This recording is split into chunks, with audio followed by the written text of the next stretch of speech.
नमस्कार बंधुगण आम आरंभ कर आज स्टोरी लाइफ स्टोरी कार्यक्रम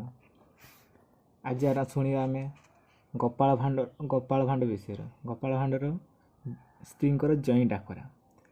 थे गोपाल भांड चाहूता है से जई घर को न आस किंतु ता स्त्री चाहूता है सब जई घर को आस तेणुक गोपाल भांड को ता स्त्री राग तम तम हो कहले हरिण शुभुची शुभु ना कौन गोपाल स्त्री मुहटा फण फण कर डाकी चली गोपाल पहुँचा स्त्री कहला हेटी अनेक दिन है जई आसी ना टे डकाई पठाता ना सब तो राजा घर कम व्यस्त व्यस्त ता बोली कौन बंधु बांधव प्रिया प्रीति सब भूलीज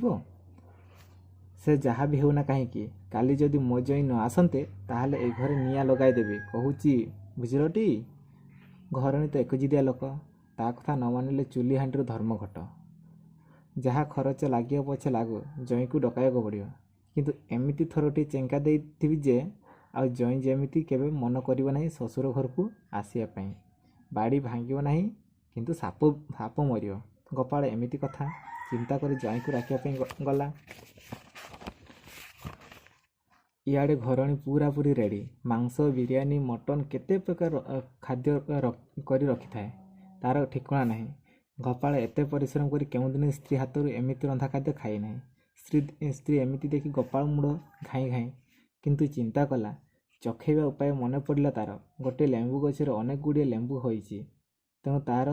मुंड को बुद्धि दिखला गोपाल जई को डाकी कहला बाबू मुझे बाहर को जीवी आमर जो लेंबू गछटा अच्छी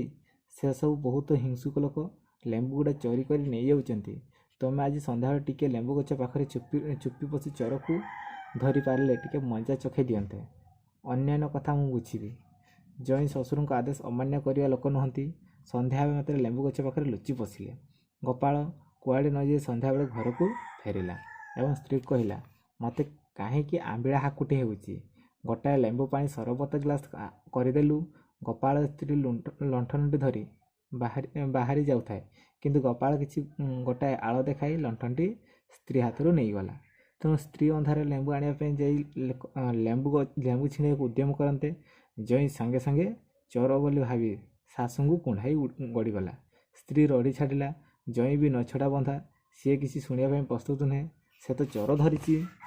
गोपाल पार्टी शुणी दौड़ी आसला लंठन टिके तेजी दे शाशु मुह को थरे एपाख जई मुह को थरे देखी पकाई कहला बा भल जई पाइछ गो से एत व्यस्त जई डाकरा शाशु जई आलुआर मुह देखा देखी हो काठ बनीगले से राताराति जई फेरार केबे भी आ ससुर घर ना धरेनि कि शाशु केबे कहती जे जई डाकरा रखेबे। थैंक यू बंधुगण धन्यवाद। आज स्टोरी लाइफ बंद रखुची।